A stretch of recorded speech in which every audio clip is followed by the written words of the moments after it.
welcome. So just about to begin now. Thank you everyone who can make it. Again, my name is Nick Clark. Thanks for joining our Money Talk Tuesday today on investing in your child's future. If you have any questions or comments throughout this presentation at all, feel free to use the chat function or the Q&A function. We'll also have some poll questions that will be going out throughout the presentation, and then one at the end, an exit poll. So we really encourage you to take those and give us some feedback on this presentation and get some engagement going, because we really like to hear back from you, and we want to hear all your questions. So again, my name is Nick Clark with the Office of Economic Empowerment in the Massachusetts State Treasury, and I'll give a little background about our office. So the Office of Economic Empowerment is a department within the Office of the State Treasury that's tasked with supporting, advocating, and facilitating policies that empower all Massachusetts residents. Our programs serve women, families, high school students, veterans, and seniors, and some of our priorities include closing the race and gender wage gap, racial equity, college affordability, and promoting STEM education. And here's a link to our website, but you can just type in Massachusetts Office of Economic Empowerment on Google or any search engine, and you can find out more information about our office and the programs that we have. And just switch the slide, and Julie, you can take it from here. Sure. I'm so happy to be here. Thanks, Nick. My name is Julie Shields-Rutina, and I am the Director of College Planning, Education, and Training at MEFA. And MEFA is a not-for-profit organization here in Massachusetts, and we work to help families plan, save, and pay for college. So we actually have a couple of college savings plans for Massachusetts, and then we also have low-cost loans for families who need that type of financing. And my team specifically works to help all students, all families, no matter what the age, if it's a family with a baby, or it's a student about to graduate high school and go to college and is thinking about financial aid and all of that. We help families and students at whatever age and stage they're at. And just on the slide, you can see that there are so many ways to be in touch with MEFA and take advantage of our free resources. Thanks. And this slide shows that we cover Massachusetts. So we work with families all over Massachusetts and beyond, actually. We work with them on all of the topics, such as saving for college admissions, understanding financial aid, paying the college bill. And we have now in this, as of 2020, we do most of our work virtually via webinar. And so we have webinars all the time on all of these topics. And I know that we're going to put the MEFA webinar URL in the notes too, but it's mefa.org/events, where you can sign up for all of these webinars on all of these topics. And aside from delivering content via our webinars, we also have a robust website with lots of tools and calculators and good information, as well as an email communication that if you sign up for MEFA email, you twice a month receive communication that's relevant to the age and stage of your child or your student. And again, has timely and relevant information for you all about planning, saving, and paying for college. And lastly, we are on social media. You can find us there. And we love to work with many of our great partners, including OEE. So here's our first poll question that's going out, just to gauge a little bit of all your familiarity with CSA programs and if you have a savings account for your child's education at all. So if we can launch that now, let's see. And we'll wait just a little bit to see if everyone can fill this out.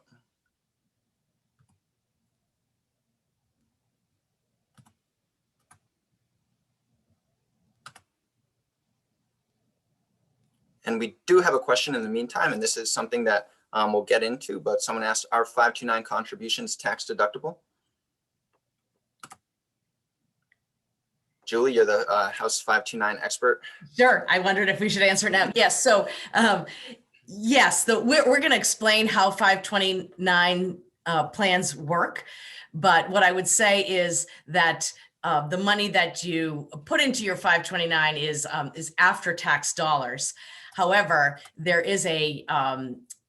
are benefits then on the other end when you withdraw the money, that you don't pay taxes on the interest that is earned on those accounts, which is unlike other types of savings vehicles. And also there is a Massachusetts state tax deduction for up to $1,000 for a single person and $2,000 for a married person for money that you put into the Massachusetts 529 or other saving plan. Great, and we can see the poll results right here up on the screen. So it looks like around 33% are somewhat familiar, and another 30% are not familiar at all.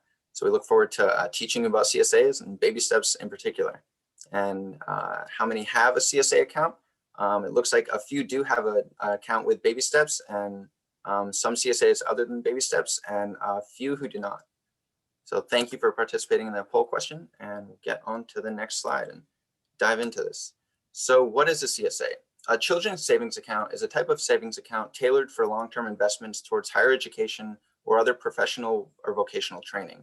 Some states sponsor a CSA program, and numerous nonprofit agencies have started their own within states and across state lines. And CSA programs vary in design and operations, but do have a few key similarities. Number one being the savings method, which is the account type always determined by the program. It could be a traditional savings account or a 529 investment account, like we'll get into with BabySteps. And then there's an incentive, which can come in the form of a seed deposit, like we'll speak about with BabySteps. As soon as you open the account, you can get $50 deposited into the account. And then there's some with matching functions, as well as some with cash awards for participating in certain programs or events, as well as scholarships for academic achievement and more. And then there's a support and community engagement part. Community partners at the ground level are vital to the success of a lot of CSA programs, because they know the community best, and they are already experts in operating within that community and providing different public services to families. So we'll get on to the next slide. So why would you choose a CSA? Children's savings accounts provide families with an opportunity to begin saving for their child's future goals as early as they open the account. And some of the problems addressed by CSAs are the rising cost of college, meaning more families consider the price of college to be a discouragement in applying sometimes, as well as a lack of specific accounts for long-term savings could hinder a family's ability to save effectively. And Julie is going to be covering some of the other additional benefits of CSA programs. Sure. Well, the main important thing to know is that saving for college in a college saving account early and whenever, but early, the earlier the better, really will give your student more education options. There are so many different types of colleges out there, so many options for students, and having some savings that are put away and have grown toward the cost really give your student many more choices as far as the type of institution that they go to, the program that they are able to attend. So you're really just opening up your students' choices and options.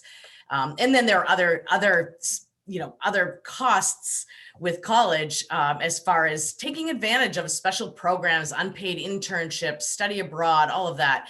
And again, having savings can really open up those types of options for your student. Now, when students are going to college, hopefully families and students apply for financial aid, receive some financial aid, but sometimes that comes in the form of student loans. And the key for students is to just make sure that they borrow the least in student loans that they need to borrow. And so having savings can really help along those lines, and may be able to have a student not borrow or borrow as little as possible. That it's a help that way. And another thing we find is that students many times work a lot to pay for college. And that can help, but there is a line when a student starts to work too much that then may take away from their college experience. So savings is able to help in this way too, and allow a student to take additional classes, perhaps work less and study more. Now, we're going to get into some of the details, but I'll just say this up front that people worry about the effect of savings on financial aid eligibility. And the key to know is that there is a minimum impact on financial aid eligibility with these savings accounts. So that's important to know. And lastly, there are some intangible benefits that we've found through a lot of research that OEE has talked about. And those are that if a child knows that parents are saving for their college, it really doesn't matter how much money is in that savings account. Just the idea that they know that their family is saving for them for college has intangible benefits of having students work harder academically and end up going to college and graduating from college at a higher rate. So here's another one of our poll questions going out. What we've heard about saving for college, true or false? We'll get this out. And someone actually asked a question. We've heard that having a decent amount of savings in a 529 plan could reduce chances for a scholarship. And they're asking, is that right? So this falls right into these poll questions, and we'll answer that once we hear back from you all on these true or false questions.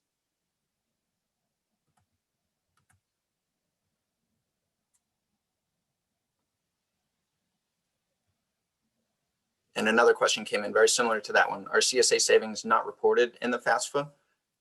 So this is all something that we'll be addressing. Thank you for the questions. Great.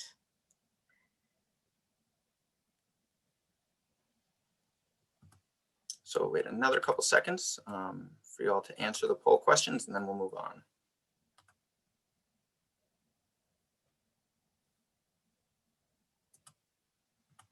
Okay, that should do it. So we'll get on to the next slide. Let's see what all the answers are.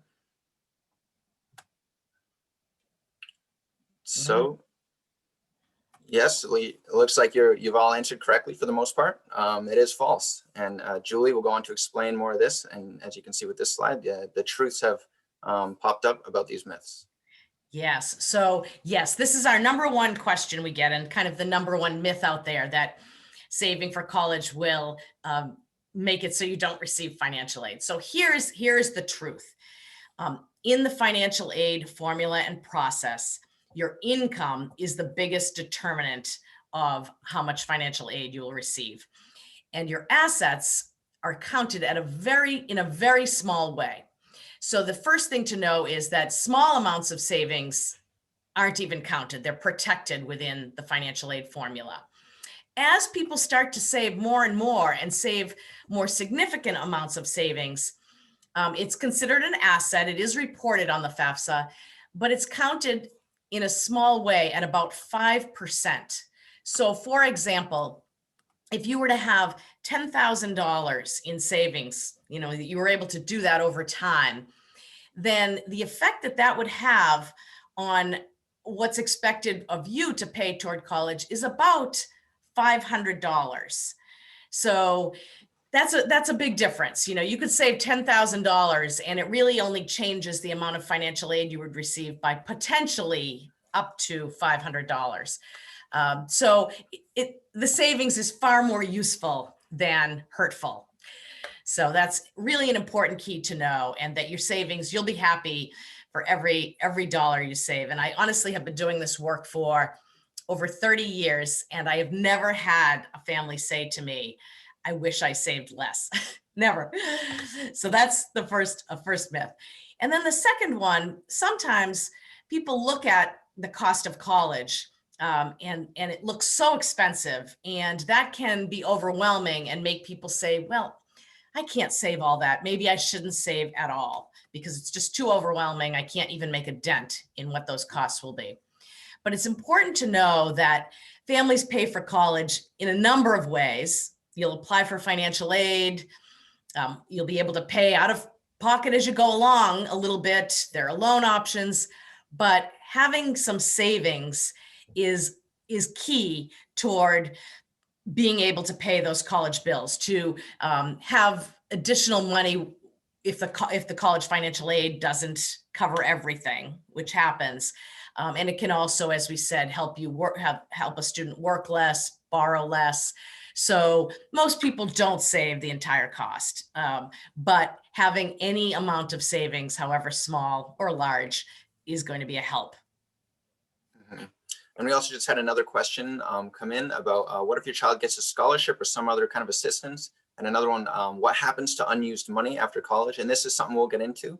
I don't know if Julie, you wanted to touch on it now or just wait till we get more into in depth with the 529s and the flexibility around those accounts. Yeah, I think we can say we can cover that on the next slide when we talk Mhm. about both of those will be covered right now. So thank you. All right, so how does a 529 plan work? Yes, so I think I will also say, I think that it's a very flexible plan and has many benefits. And that's why it is a good option, kind of a vehicle of choice for saving for college. So the way it works is you open an account here in Massachusetts. That's the U Fund account. And that's through MEFA, and Fidelity Investments manages it.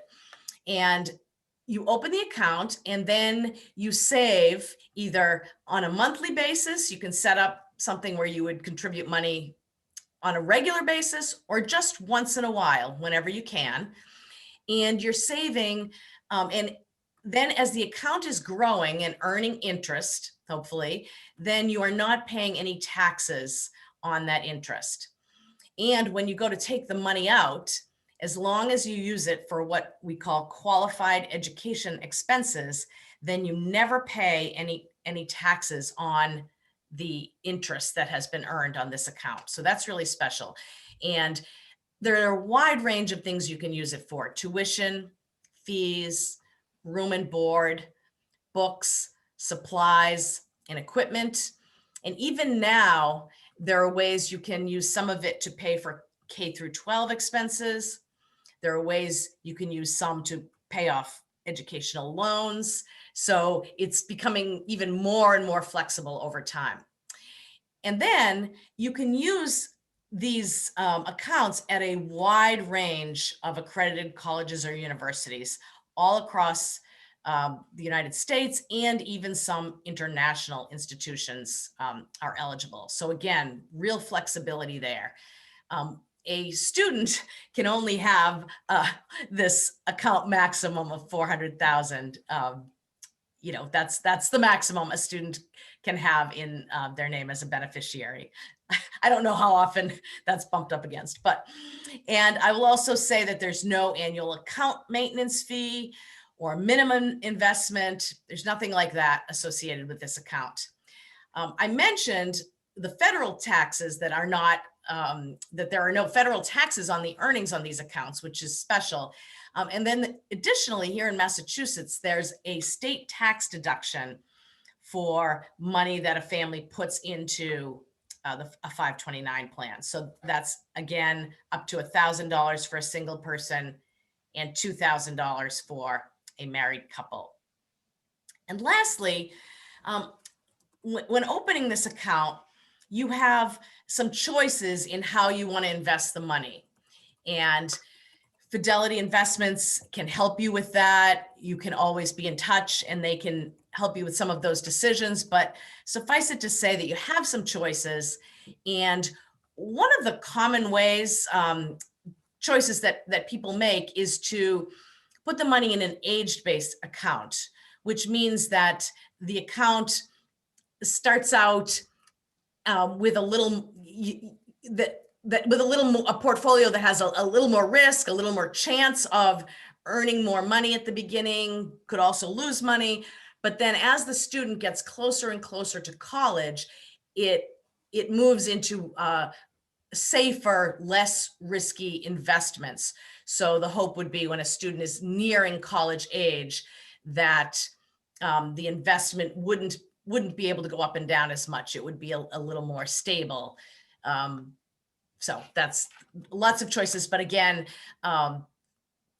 that when you open a U Fund account, a family then has access to all of the great money management resources of Fidelity Investments. Mm-hmm. And we did have some great questions that trickled in. Yeah. When someone asked, can leftover money be put aside and then allocated to subsequent generations? I'm sure we can touch on the changing beneficiaries. And this is great. This is such a great question, that yes, any leftover money can be designated to another beneficiary. And it can be anyone who's a direct relative of the first beneficiary. So of course, siblings, cousins, or the parents themselves could actually move it back and become the beneficiary. So that makes that such a flexible option. If there's ever any unused money, which again, I will say that doesn't happen too often, then and a family needs to take money out and use it for something other than a qualified education expense, then what happens is they do end up paying regular income tax on any earnings on the account, any interest that has been earned. And there is a 10% penalty of interest on the earnings only. So that's just good to know that for the real benefit of this account, it's best when it's used for one of these qualified expenses. And another question was Mass state tax deductions were only for the first few years when started. Are they going to expire soon, they're asking? Or are those continuous throughout the duration? Yeah, so I don't have an answer on exactly what's going to happen. I don't have a crystal ball, but the hope, we'll find out soon, and the hope is that they will continue. But I can't say exactly now because we don't know. But we will hope, and I think people think that this is a great incentive to save for college by having the additional tax deduction. And another question, is the account student specific at all? Which is so when a person opens an account, usually the parent, but it could be anyone, the person who opens the account is the account owner, and then they designate a beneficiary, which is usually the student. And then that student remains the beneficiary unless the owner changes the beneficiary, which is absolutely fine, and they can do that. So in that way, it's specific, but can be changed. Yeah.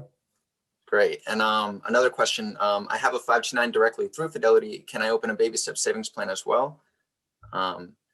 So I can handle this one a bit. So the BabySteps savings plan provides a 529 account, and depending on when your child was born, if they were born after January 1st, 2020, they'll automatically be enrolled into the BabySteps savings plan, and you should be expecting or have already received the $50 seed deposit. And can I say one other piece there, because we do get that question sometimes, that it's fine for a beneficiary to have 2 U-Fund accounts or 2 529 accounts. And so I have had some people ask about BabySteps that if they have to open another one, to get the $50 seed deposit, even if there's a first one opened, and that's fine. That works, that you can have 2 for the same beneficiary. Mm-hmm. And another question, can an account be set up prior to the child being born? And so the answer is yes. It's easiest if the child is born, because you need a social security number for the child to open the account. However, if someone really wants to do this in advance, then the parent can just use themselves as the beneficiary. They can be the account owner and the beneficiary and change that later down the road. But again, it's smoothest if the family waits for the baby to be born and then is eligible for BabySteps and opens the account at that point. We're getting a lot of questions in. This is a popular topic. What is the annual limit for married couples what is the annual limit on married couples to contribute? So I'm wondering if they're asking about for the state tax deduction. So in general, someone can put in $15,000 a year so as not to get into the any tax issues. But again, you'd want to talk about that with your tax accountant. But as far as receiving the state tax deduction, $2,000 is the limit for a married couple. Great. And another question, is the state tax deduction for all 529s or just the MEFA's Massachusetts 529? It's just for MEFA's Massachusetts 529, or Mhm. we have a prepaid savings plan called the U plan as well. It's for that as well. Mhm. Okay, and another one, what happens if my child doesn't go to college? Is the 10% penalty on earnings, or can the money be rolled over into an IRA or other account? That's such a good question. 529s can only be rolled in, they can be rolled into other 529 plans, but at this point cannot be rolled into a retirement account. And so if not used on one of these really wide-ranging types of qualified expenses and taken out, then that income tax and 10% penalty on the earnings would kick in. Mhm. Great. And then the last two questions are just about differentiating between BabySteps and MEFA U Fund 529 and understanding the difference between them. When they're really the same with BabySteps, once you open a BabySteps account, you'll to be enrolled in BabySteps, you'll have to open the MEFA U Fund 529 account. But being a part of the BabySteps program, you'll get a $50 seed deposit once you open the account. But it's still a U Fund 529 account and entirely in your control. Okay, so a clarification on the question, they meant the BabySteps versus a 529 plan. So again, the BabySteps is a part of the BabySteps program is providing the 529 plan with the $50 seed deposit. So say you have a child who was born before January 1st, 2020, so they're not eligible for BabySteps. You can still open up a 529 U fund for them. They just won't be a part of BabySteps and get that $50 seed deposit, but they'll still have all the other benefits of a 529 and access to all the resources and flexibilities within a 529. So thank you all for your questions. There was a lot of them and they're all really great and really important. So we appreciate that. Okay, so now on to some of the benefits of a CSA. As Julie had just highlighted some of the benefits of the 529 specifically. There are proven benefits both short-term and long-term to CSA programs in general that have been found by research organizations as well as internally by CSA programs and organizations running these programs. So some of the benefits are that CSAs have been proven to boost savings for post-secondary education, which can be a given. But they also increase post-secondary education enrollment and completion, particularly for low and moderate income youth, as well as universal automatic CSAs reduce disparities in account holding and savings across communities. And they also connect families to mainstream financial institutions, which is huge. And there's also some evidence showing CSAs support child development and social emotional functioning, as well as aid mothers' psychological well-being and even combat postpartum depression. So there's a wide range of benefits, again, both short-term and long-term on these. I'm just going to check the chat for any questions. We do have some last questions about the 529. Does relocation to another state require moving the account? And that's a great question. No, it doesn't. It does not. You know, again, 529 plans can change. You can transfer 529 funds from one 529 to another, but you don't have to. You can have 529 plans in other states and keep your U fund. Great question. And another one, can the money be used for preschool education?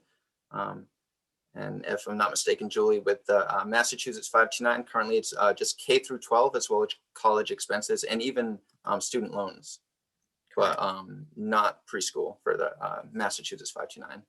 So now we're going to move on to the BabySteps Savings Plan, which is Massachusetts' first statewide CSA program. And to kick it off, where did BabySteps come from? So in 2016, Treasurer Deborah Goldberg committed to action on increasing the number of families saving for college and in turn making a college education more attainable. And that year, 2 pilot programs launched serving families in several cities across Massachusetts. They're called Sorame and Cedame. Some of you may have heard of them, maybe even participated in them. These programs provided the foundation for BabySteps as we learn the best practices for enrolling families and engaging with whole communities. Some of the takeaways from these pilot programs was that community engagement is really key. Working with different community organizations who understand the community best and know how to provide services to the community is essential for running a successful CSA program, and getting as many families to save earlier for their child's education as possible. And another one is families will benefit most from a CSA offered at birth. Something we found in our pilot programs is many families already had a CSA program for their child. With our pilot programs, we were providing CSAs to kindergarten students as well as some 7th and 8th grade students. And many families had already opened CSA accounts, which is a best case scenario. The earlier you open them, the more time you have to save. And last is a simple enrollment process is going to mean more families enrolled, less hiccups along the way. Let me just check the chat function, see if there's any other questions. Let's see. Do I have to be a resident of Massachusetts, or if my job moves out of the country, do I have to divest from the account? Julie, I think this is in your area.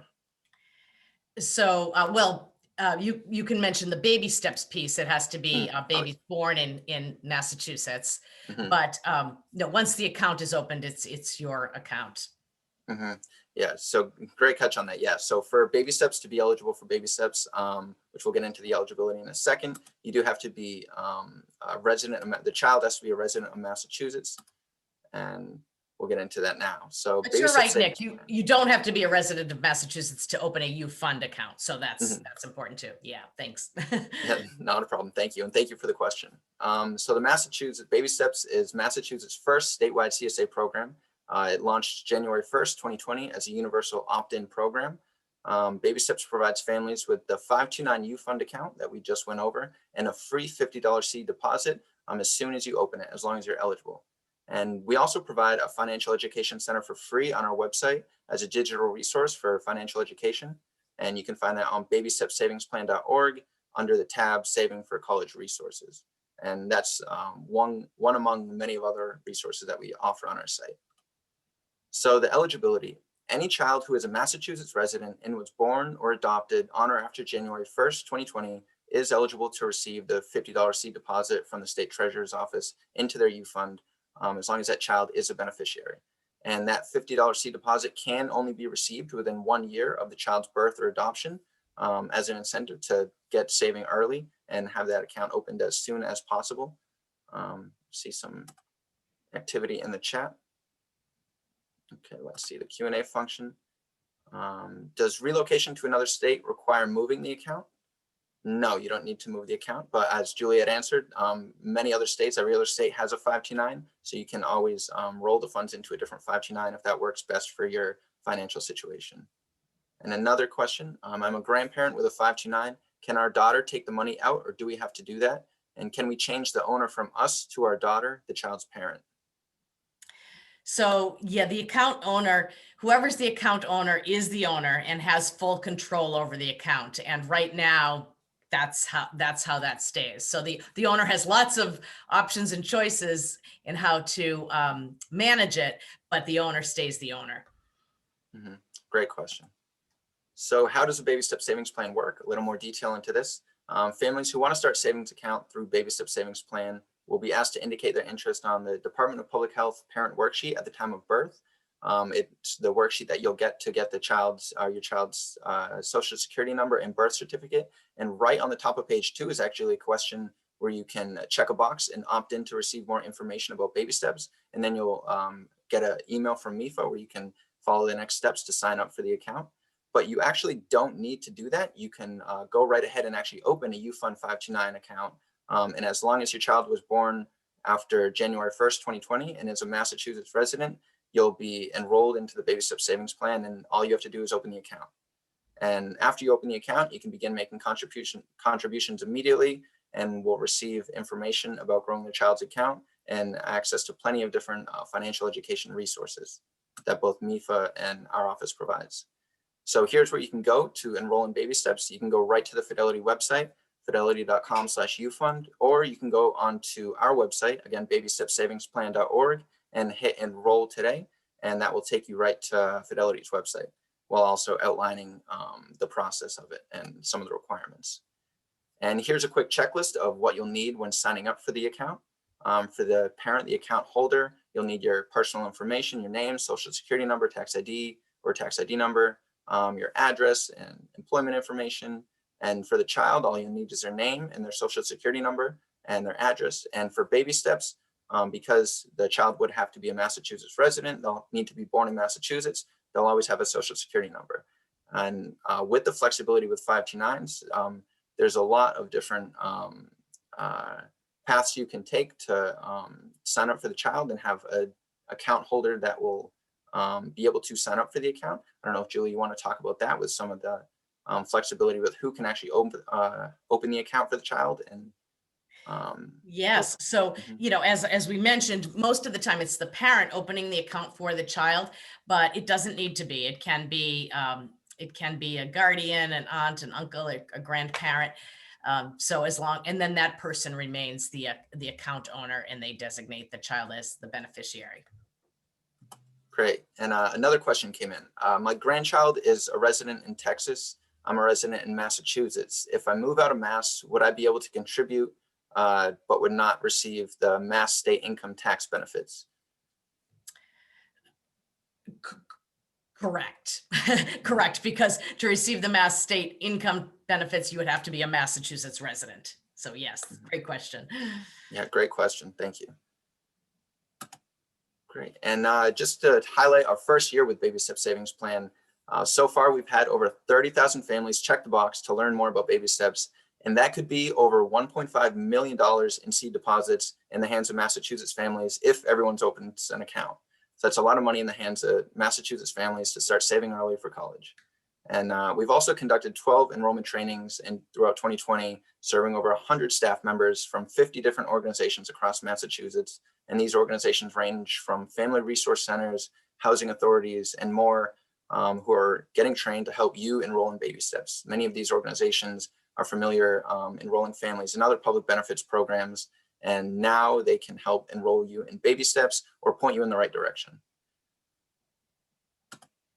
And there are other Massachusetts CSA programs that we'll touch on. Some of you may be familiar if you're in the Boston area. There's Boston Saves, which is a newer CSA program, which the City of Boston launched for all kindergartners in the Boston public school system.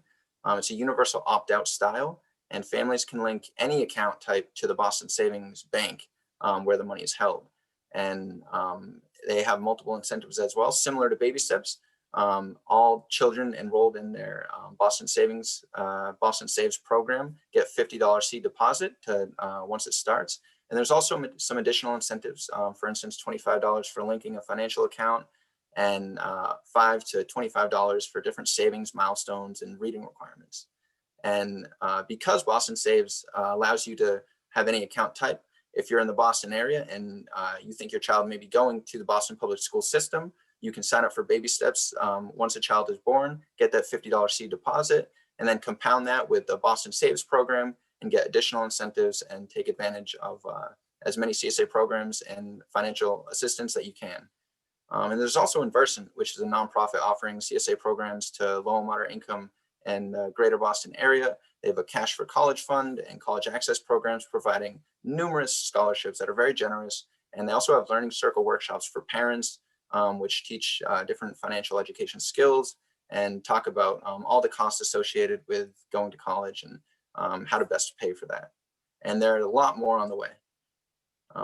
I'll stop to see if anyone has any additional questions that have popped up. And there are a few. Someone's asking, I am a Mass resident. If I open an out-of-state 529, can I still claim the Mass tax deduction? It's a great question. No.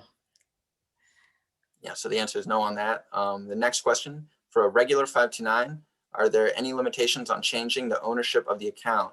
If I can change ownership to my daughter, can I still continue to contribute and still receive the Mass income tax benefit? I'm going to assume for a regular 529, it's just referencing the Massachusetts Youth Fund 529, but not a BabySteps account participant. Yes, and you can change the beneficiary. You can do that a couple of times a year if you want to, but you can't change the owner. Mm-hmm. Okay, Len, let us know if that answered your question. We're here to answer all your questions. And another question, do we receive a tax document? And if you know the name of the form, what is it from Fidelity, or how is a contribution reported to the Department of Revenue for tax purposes? That's great. I have a guess, but I have to say, I'm not 100% sure of the actual form that you receive, but you will receive that. But the way it works is you really are responsible for using the funds, for the qualified education benefits.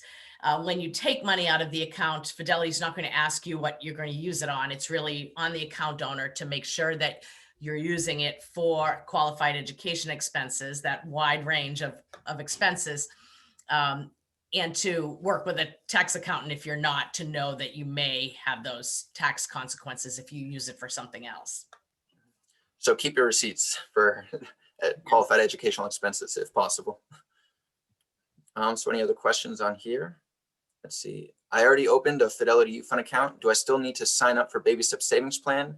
Are the two different programs? So great question. If you've already opened up a Fidelity Youth Fund account and you have a child who was born after January 1st, 2020, and they're a Massachusetts resident, you should be automatically enrolled into the BabySteps Savings Plan. And again, you should have received or should be waiting on the $50 seed deposit. The programs are essentially, they go hand in hand with BabySteps using the Youth Fund 529 as the savings vehicle. So let me know if that answered your question or not. Thank you. Let's see, some more activity in the chat. So can you only get the tax deduction when you withdraw the money? Someone asks. Yeah, so I'll explain that again, because I know we get this question a lot. It's confusing. There are two levels of tax benefits here. So the first benefit is that when you put the money into the account, you can get that Massachusetts state tax deduction during that year that you put money into the account. The other federal and state tax benefit is that when you withdraw the money, as long as you use it for qualified education expenses, you never pay federal or state taxes on the earnings on that account. So lots of tax benefits happening there. Mm-hmm. Great. And another question, can I use a 529 money for college application fees? And to my knowledge, right now, you cannot. That's not one of those qualified education expenses. Mm-hmm. And another question, if I do not use the money in the account, do I have to report the money in the account on my taxes while it's sitting there, I assume? No. Mm-hmm. Okay, great question.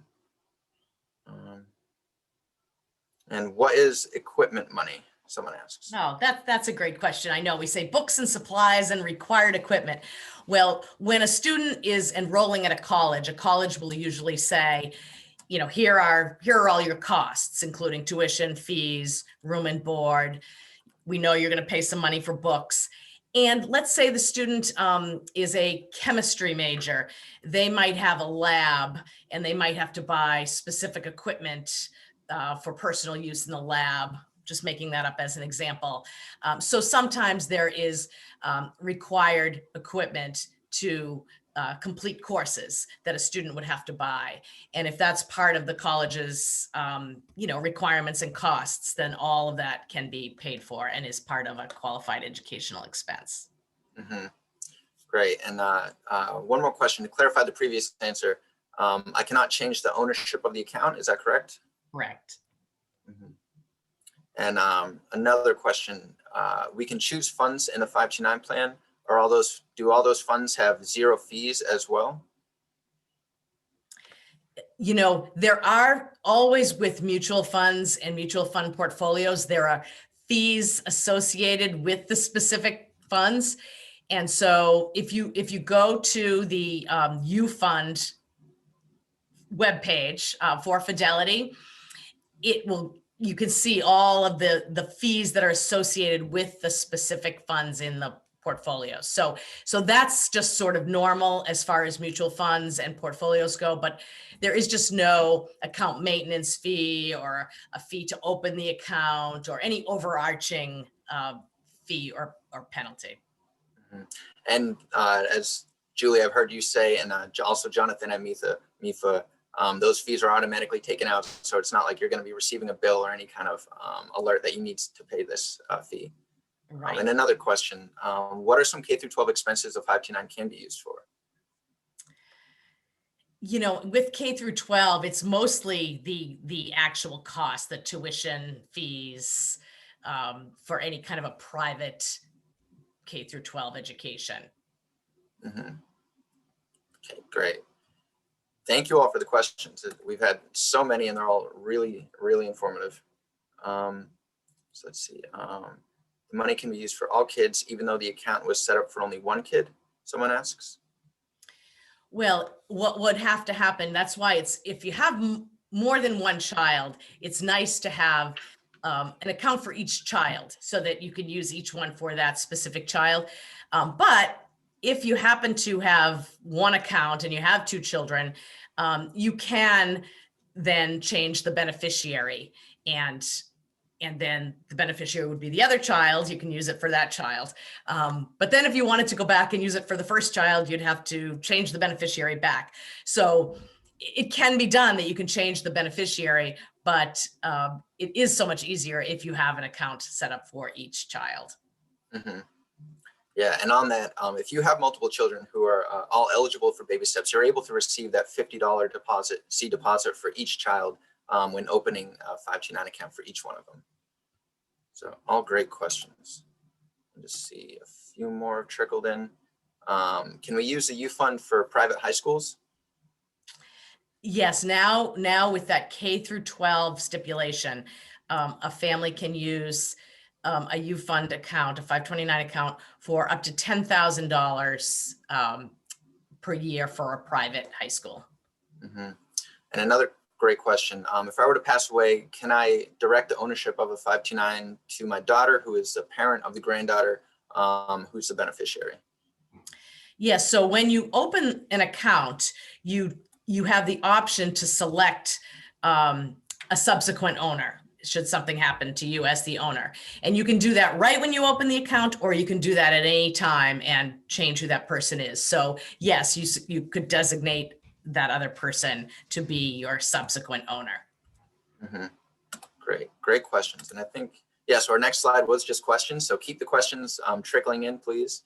They're really informative, and we're here to answer all your questions and address any concerns you have. So another question in the chat: can more than one person open up a 529 for the same child?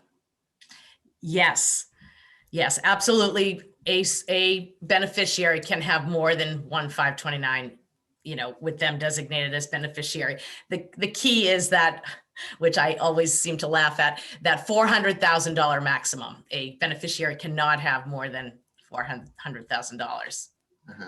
And that would be a good problem to have. Right. And another great question. If the child doesn't use all the money, can they use it to seed a 529 account of their future children? So let's see how this would work. I'm just thinking about how this would work. That yes, the beneficiary can be changed to a relative of the first initial beneficiary. So yes. Great. And is there a benefit to having a 529 versus a UGMA? One benefit, well, a couple of benefits to having a 529 versus a UGMA. One is about financial aid, treatment for financial aid purposes. And so I mentioned earlier that the parent assets are treated at a rate of 5.6% in the financial aid formula. So a 529 plan is considered a parent asset for financial aid purposes, and therefore money in a 529 is counted at a rate of about 5.6% maximum. On the other hand, in the financial aid formula, a student's own assets are considered at about a 20% rate. So they're considered a little bit higher in the financial aid formula.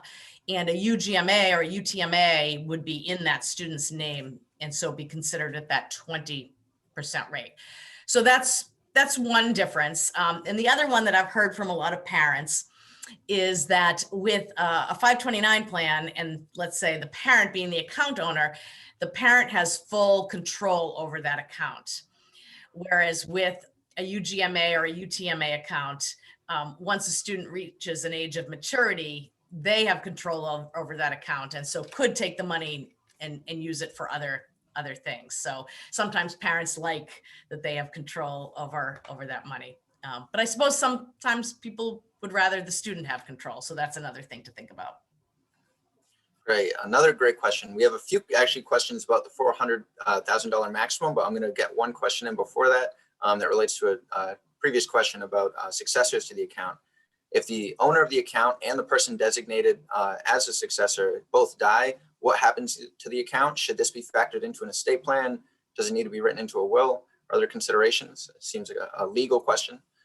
Yeah, it really does. I guess what I would say is that, you know, the person is still named the beneficiary, will probably end up with the money, but, you know, as in all things, if there's a problem with the designation there, then probably it's a legal piece that it would have to go through some legal. Mm-hmm. Great question though. Yeah. And so onto the questions about the $400,000 maximum limit. Is this a one-time thing, or can the total cumulative in the account over time be much larger? Does that $400,000 max limit grow? And is that across all 529s or just one child? Yeah, so different. It's for the one beneficiary. So that's a maximum designated per beneficiary. It is different states have different maximums. They're all very high like that one is, but some could be slightly different. And it would never limit growth, but all that would do is that if an account did have a balance over $400,000, or if a beneficiary had a total of accounts over 400,000, then no new monies could be put in until the balance was lowered. Mm-hmm. So there is that max cap of $400,000 that that's the cap of how much money can be in the account. Okay. And another question: can I have a 529 account with two beneficiaries? No. Mm-mm. And another question in the chat: can the funds be used for postgraduate or medical school, or law school, similar schools? Great question. We did not cover that. Yes, absolutely. So that's another wonderful thing about the flexibility of 529 accounts, that they can be used for grad school. Mm-hmm. Fantastic. And another question: can a person provide a 529 and a UGMA for the same beneficiary? Yes, I you know, again, I'm speaking above these type of things. I always want people to talk with financial experts, but having a 529 plan doesn't preclude you from doing other things. Yeah. Mm-hmm. And is there a maximum contribution limit per year for the Massachusetts Youth Fund? Well, you know, I guess it's all based on tax and gift tax rules. So again, people should look into that with their advisors, their financial advisors, their tax advisors. So the gift tax limit in Massachusetts, I believe right now is $15,000. And so people can look into that accordingly. Mm-hmm. And can beneficiaries be changed to a self-serve for sponsoring self-education? You can be an account owner and a beneficiary. So if you designate it that way, you can, that is possible. Mm-hmm. Great questions. Thank you, everybody. I know. A lot, Julie, you've been busy. So if there's any other questions, feel free to type them in. We have a few more minutes. We'll hang out here answering any questions you have. And I'll just change it to one slide, and we'll actually put out our exit poll now. So before you leave, if you could just fill that out. It's just 3 questions. You'll have to scroll down to get the last one, but we'll put that out now and leave you on this great quote.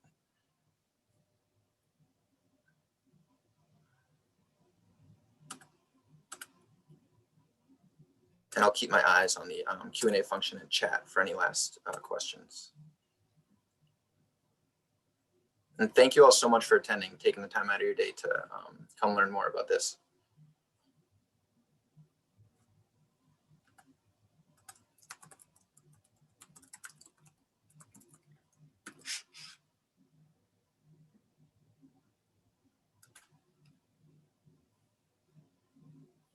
And one more question about the $400,000 limit, Julie. Is that the balance or contribution? That is, if some of the funds contributed were withdrawn for K through 12, could the contributions exceed the $400,000 in total? Yeah, I believe it's the balance. I Mhm. believe it's the balance.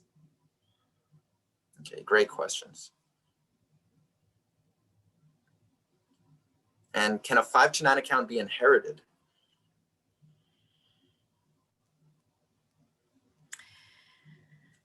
I believe it's funny.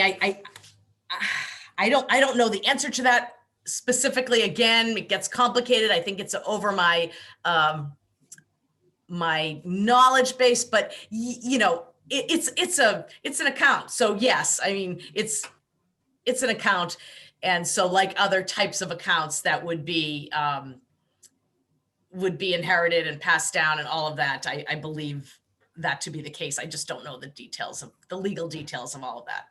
Mm-hmm. Great question. And just a reminder, we'll be sending out a follow-up email with all the resources that we mentioned, links to plenty of different websites, including the BabySteps, MEFAs, and any other resources that we mentioned. So we'll hang out for a little bit longer, just a few more seconds if any other questions are going to trickle in, and then we'll call it a day. So thanks again to everyone who was able to attend. Thank you, Julie. You were very busy, a lot of questions. Great questions. Thank you. All right. Well, I hope everyone has a fantastic rest of their day. Thank you again for joining.